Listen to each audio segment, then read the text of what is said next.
2 दिवस झाले खूपच ऊन तापायला लागलं, तर आता उन्हाळी कामं करायचे दिवस सुरू झाले. आधी तर आईच सगळं बनवून द्यायची, पण आता आईकडून पण होत नाही तेवढं करणं. मग म्हटलं आपण पण थोडं-थोडं करायला पाहिजे. तसं थोडं-थोडं आईने शिकवलं होतं त्याप्रमाणे. तर मी सर्वात आधी तर मग साबुदाण्याचे पापडच करायचं ठरवलं.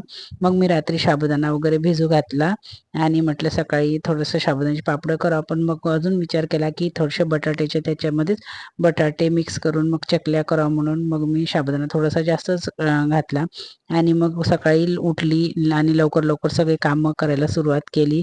सगळे कामं झाले, मग नाश्ता बनवला.